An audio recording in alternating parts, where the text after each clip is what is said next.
तो आज की वीडियो में हम देखेंगे जी पाकिस्तान में रहते हुए यूएस के स्टॉक्स किस तरीके से ख़रीदे जाएं और सेव एंड सिक्योर तरीके से।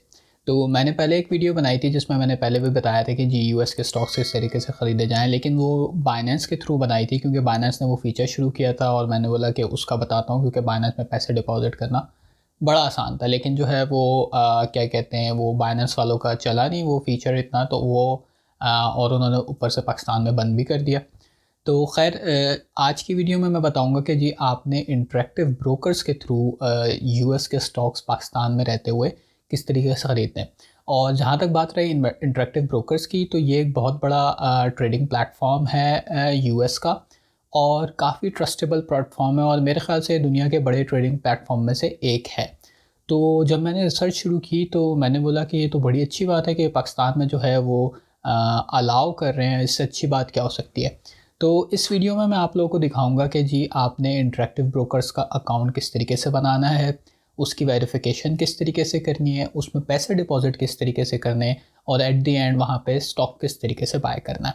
तो ये थोड़ी बड़ी वीडियो हो सकती, लेकिन आपने कोशिश ये करनी है कि आपने वीडियो पूरी देखनी है, स्टेप्स सारे फॉलो करने हैं, क्योंकि अगर आप एक भी स्टेप मिस कर देंगे तो हो सकता है कि आपकी वेरिफिकेशन फ़ेल हो जाए या आपके जो है वो डिपॉज़िट ना हो सके। तो आपने स्टेप्स ज़रूर फॉलो करने हैं, वरना फिर लोग कहते हैं जी ये हो नहीं रहा और ये ख़राबी हो गई वो ख़राबी हो गई। तो स्टेप्स ज़रूर फॉलो करने हैं। और जो है वो अकाउंट क्रिएशन के लिए मैंने अपने लिंक दोनों, जो डिपॉज़िट के लिए हम ऐप यूज़ करेंगे वाइस ऐप, जिसको पहले ट्रांसफ़र वाइस कहते थे, और इंटरेक्टिव ब्रोकर जो आपका एज अ ब्रोकर, तो दोनों की मैंने रजिस्ट्रेशन लिंक्स जो हैं वो अपनी डिस्क्रिप्शन में दे दिए हैं। आप उनसे ज्वाइन करेंगे तो आपको दोनों जगह पर डिस्काउंट्स मिल सकते हैं, तो वहाँ से ज्वाइन करें।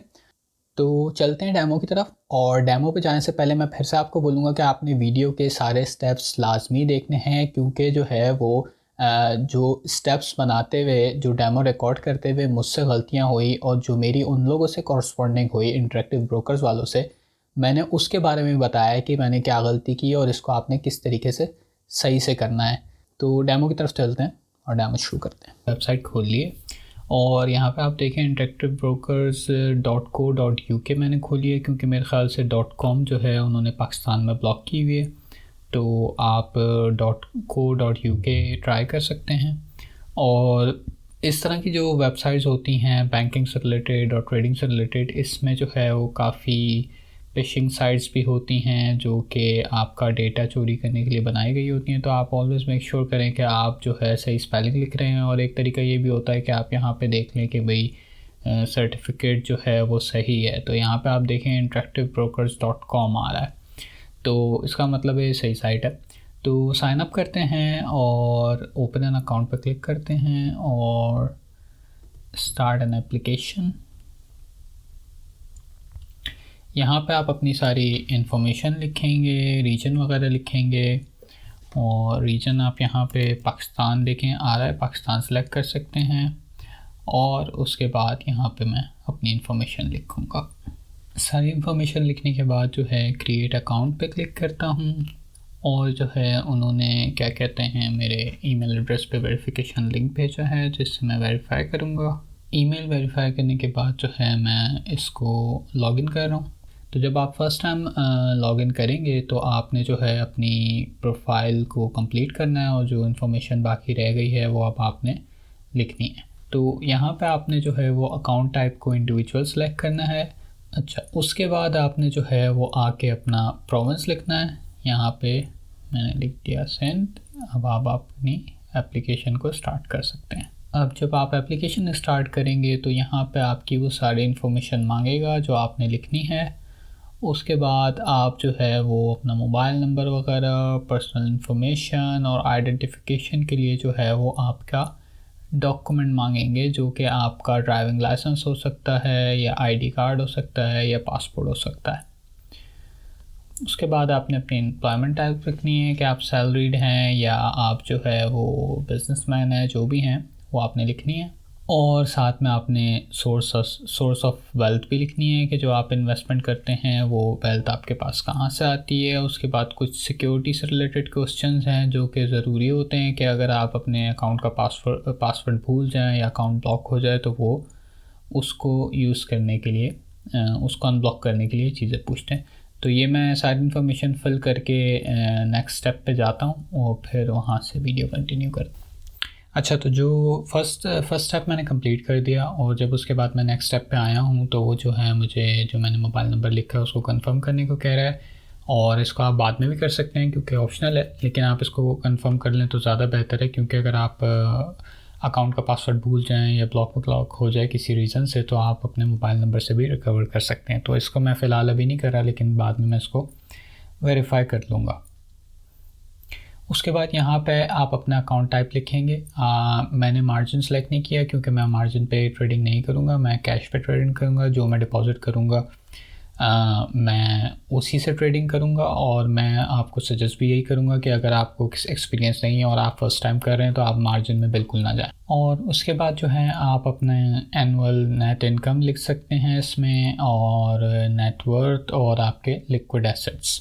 और उसके साथ साथ आप जो है अपनी बताएंगे कि आपने जो है वो आपके ऑब्जेक्टिव्स क्या हैं। उसके बाद जो है वो आपने ट्रेडिंग एक्सपीरियंसेस के बारे में लिखना है कि आपने क्या चीज़ें करनी है, ऑप्शन ट्रेडिंग्स किस तरीके से आप करें। ऑप्शन ट्रेडिंग का आप एक्सपीरियंस लिखते हैं और ट्रेड्स पर ईयर कितनी करेंगे, आपकी नॉलेज क्या है उस हिसाब से, ताकि वो आपको परमिशन दे। तो इसके अलावा जो है जो नॉर्मल आपके जो चीज़ें हैं वो तो यहाँ पे अवेलेबल हैं, जैसे ऑप्शन ट्रेडिंग, स्टॉक ट्रेडिंग। तो मैं नॉर्मली स्टॉक्स और ऑप्शन ही करूँगा तो मेरे लिए काफ़ी हैं। इस पर मैं एक्सपीरियंस लिख सकता हूँ। यहाँ पे आप रिक्वायरमेंट देंगे, यहाँ पे आप अपने वो भी सिलेक्ट कर सकते हैं कि आपको किस किस मार्केट की परमिशन चाहिए। नॉर्मली जो है वो यूनाइटेड स्टेट्स और कनाडा, लेकिन अगर आप यूरोप और एशिया वगैरह का भी करना चाहते हैं तो उसकी भी सिलेक्शन कर दें। तो मैं जो हूँ यूरोप और इसकी कर रहा हूँ फ़िलहाल। परमिशन वाली क्या कहते हैं, परमिशन वाली चीज़ों को फिल करने के बाद यहाँ पे थोड़ी रेगुलेटरी इन्फॉर्मेशन देनी है आपने। ओके, तो आप ये सेक्शन कंप्लीट करने के बाद जो है कंटिन्यू करके नेक्स्ट सेक्शन पे जाएंगे। तो जब हम नेक्स्ट सेक्शन पे आए हैं तो ये एक तरह से रिव्यू का सेक्शन है और यहाँ पे थोड़ी सी ट्रेडिंग की इन्फॉर्मेशन उन्होंने मांगी है, तो आप पाकिस्तान सेलेक्ट कर दें इसमें और फिर उसको एंड में साइन करके आप कंटिन्यू कर सकते हैं। लास्ट स्टेप जो है ये आपके एप्लीकेशन का रिव्यू स्टेप है, जहाँ पे आपकी सारी इन्फॉर्मेशन है और एंड में इसको आपने साइन करके इसको भी कंटिन्यू करना है। अच्छा, तो जब आप क्या कहते हैं अपनी एप्लीकेशन कंप्लीट कर देंगे उसके बाद जो है ये कुछ आपसे एक्स्ट्रा इन्फॉर्मेशन मांगेगा जो आपने देनी है अपनी प्रोफाइल की वेरिफिकेशन कंप्लीट करने के लिए। इस पे जो है वो आपको अपने अकाउंट में फ़ंडिंग करनी है, जिसका तरीका जो है वो मैं डिस्कस करूँगा कि आपने इसके इंटरेक्टिव ब्रोकर के अकाउंट में फ़ंडिंग कैसे करनी है। दूसरा ये ऑप्शनल पार्ट है। तीसरा आपने जो है कुछ क्वेश्चंस आंसर करने हैं, अपनी फ़ोटो आईडी देनी है जो कि आपने सेलेक्ट करी। अगर आपने पासपोर्ट सेलेक्ट किया तो आपने पासपोर्ट अपलोड करना है, CNIC सेलेक्ट किया तो CNIC अपलोड करना है। और तीसरा जो है आपने अपनी एड्रेस वेरिफिकेशन के लिए कोई डॉक्यूमेंट देना है। तो एड्रेस वेरिफिकेशन के लिए आपका क्या कहते हैं, जो आपकी बैंक स्टेटमेंट पे नॉर्मली आपका एड्रेस लिखा हुआ होता है वो भी अप्रूव हो जाती है, या आपके नाम पे अगर कोई बिल है वो भी अप्रूव हो जाता है, या आपके अगर CNIC कार्ड पे जो एड्रेस आपने लिखा है वही है तो वो भी आपका एक्सेप्ट हो जाता है। तो उसके बाद जैसे इन्होंने लिखा हुआ है कि ये जब ये वाले सारे आप स्टेप्स कर देते हैं तो 2-3 दिन में आपकी आईडी नॉर्मली वेरीफाई हो जाती है। और अगर इसमें इनको कोई कन्फ्यूजन होती है तो आपको ईमेल करके ये और चीज़ें पूछ लेते हैं। और जहाँ बात रही फ़ंडिंग की, तो फ़ंडिंग का जैसे मैंने इंट्रो में बताया है कि फ़ंडिंग का एक अलग तरीका है। नॉर्मली क्या होता है कि जैसे ये इंटरेक्टिव ब्रोकर है, ये कोई डेबिट कार्ड या क्रेडिट कार्ड एक्सेप्ट नहीं करता। तो आपके पास इवन कि अगर आपके पास इंटरनेशनल डेबिट कार्ड या क्रेडिट कार्ड भी है तो उससे भी जो है आप अपने अकाउंट में पैसे फ़ंड नहीं कर सकते। उसका एक सिर्फ ये तरीका है कि ये वायर ट्रांसफ़र्स एक्सेप्ट करते हैं। स्टेप सारे पूरे हो गए हैं। मैंने अपनी CNIC कार्ड डाल के आइडेंटिटी वेरिफिकेशन पे डाल दी है और बैंक स्टेटमेंट डाल के एड्रेस वेरिफिकेशन भी डाल दी है, नंबर भी वेरीफाई कर लिया है। अब जो है फ़ंडिंग की बारी आती है, तो फ़ंडिंग पे जाते हैं। फ़ंडिंग जो है ज़रूरी नहीं है, आप वेरिफिकेशन का वेट कर सकते हैं, लेकिन जैसे कि इन्होंने लिखा हुआ है कि जो ऑलरेडी फंडेड अकाउंट्स हैं उनकी वेरिफिकेशन का ये प्रोसेस फास्ट करते हैं। तो मैं इसमें फ़ंडिंग कर देता हूँ। अच्छा, तो जब आपके पास जो है वो फ़ंड करने के 2-3 तरीके हैं। अब पाकिस्तान से फ़ंड करने के आपके पास 2 तरीके हैं, या तो आप बैंक वायर यूज़ कर सकते हैं, या ऑलरेडी अगर आपके पास यूएसडी बैंक अकाउंट है तो उससे भी कनेक्ट कर सकते हैं। लेकिन मुझे ये नहीं आइडिया कि आप पाकिस्तान का अकाउंट कनेक्ट कर सकते हैं कि नहीं। तो नॉर्मली जो लोगों से मैंने पूछा है वो बैंक वायर यूज़ कर सकते हैं। अब बैंक वायर के 2 तरीके हैं कि आप अपने डायरेक्ट पाकिस्तानी अकाउंट से जो है वो बैंक से परमिशन लेके बैंक वायर कर सकते हैं, लेकिन उसमें बैंक्स तंग करते हैं और मुझे नहीं आइडिया कि आपका यूएसडी का अकाउंट होना लाजमी है कि नहीं है। नहीं तो इसका दूसरा तरीका ये है कि ट्रांसफ़र वाइस, जो कि वाइस कहलाती है, आप उसकी ऐप यूज़ कर सकते हैं। जब आप उसकी ऐप इंस्टॉल करते हैं और अपनी आईडी वेरिफिकेशन वहाँ पे करते हैं तो आपको जो है वो यूएस अकाउंट की डिटेल मिल जाती है। तो उसमें आपने क्या करना है कि वाइस के अंदर आप अपने डेबिट कार्ड से पैसे डाल सकते हैं, और जब वहाँ पे आपके पास यूएसडी डल जाएगा तो वो वहाँ से आप यूएसडी अपने इंटरेक्टिव ब्रोकर्स में क्या कहते हैं ट्रांसफ़र कर सकते हैं। जब आप इंटरेक्टिव ब्रोकर में वाइस के थ्रू क्या कहते हैं पैसे डिपॉजिट करेंगे तो आपने वाइस की इंफॉर्मेशन डालनी है। तो यहाँ पे देखें, आप गेट इंस्ट्रक्शंस पे जाते हैं तो यहाँ पे आपने इंफॉर्मेशन डालनी है कि जो है वो आप कौन से बैंक के थ्रू भेज रहे होंगे और कितने रुपए भेज रहे होंगे। अच्छा, तो जब आपने डिपॉज़िट पे क्लिक किया तो यहाँ पे जो है वो इन्फॉर्मेशन मांग रहा है, और जब आप वाइस की ऐप यूज़ करते हैं तो मेरे ख़्याल से बैंक चेंज फ्रीक्वेंट नहीं होते, लेकिन मैंने उनके एफएक्यूज़ में पढ़ा है कि जब वो यूएस में जो पैसे ट्रांसफ़र करते हैं आप, तो वो उनका पार्टनर है कम्युनिटी फेडरल सेविंग्स बैंक, जो कि वो यूज़ करते हैं, तो इस नाम से जो है वो उनके पास जाएगा। तो मैंने वो नाम लिखा है, वाइस नहीं लिखा, और अकाउंट निकनेम में मैंने वाइस लिख दिया अपनी, ताकि मुझे पता रहे कि ये वाइस वाला अकाउंट है। और अकाउंट नंबर ऑप्शनल है, तो फ़िलहाल मैंने इसको छोड़ दिया। और डिपॉज़िट अमाउंट मैंने लिख दिया क्योंकि मैं $100 भेज रहा हूँ, और वो आप यहाँ पे लिख दें। फ़िलहाल मैं स्टार्ट कर रहा हूँ तो $100 से ट्राई करेंगे चीज़ें। इन्फॉर्मेशन लिखने के बाद आप जो है वो गेट वायर इंस्ट्रक्शन ले सकते हैं। अच्छा, तो ये मुझे जो है वो क्या कहते हैं अकाउंट की इन्फॉर्मेशन मिल गई है जहाँ पे मैंने पैसे भेजने, और ये पैसे जो है मैं वाइस ऐप के थ्रू भेजूँगा। और वाइस ऐप में भेजने के लिए पहले मैं जो हूँ वहाँ पे अपने डॉलर्स ऐड करूँगा अपने डेबिट कार्ड से, पाकिस्तानी डेबिट कार्ड से, वो आप आराम से कर सकते हैं। और उसके बाद फिर जो है मैं डॉलर्स को सेंड करूँगा इस एड्रेस पे। अच्छा, तो डेमो के दरमियान मैं एक बात आप लोगों को बताना भूल गया डिपॉज़िट से रिलेटेड। जब आप ट्रांसफ़र वाइस में पैसे डिपॉज़िट करेंगे अपने पाकिस्तानी बैंक अकाउंट से या पाकिस्तानी डेबिट कार्ड से, तो मुझे कुछ लोगों ने बताया कि जी बैंक्स वाले जो हैं वो ट्रांसफ़र वाइस में पैसे डालने की वजह से उनका कार्ड ब्लॉक कर रहे हैं या उनका अकाउंट ब्लॉक कर रहे हैं। क्योंकि सस्पिशियस एक्टिविटी की वजह से। और पाकिस्तान के बैंक्स का यही हाल है, मतलब मेरे साथ भी काफ़ी बार हुआ है कि जी मैं कहीं बाहर पेमेंट कर रहा हूँ तो जो मेरा अकाउंट ब्लॉक कर दिया ये समझ के कि हैक हो गया, उनकी सिक्योरिटी कोई है ही नहीं।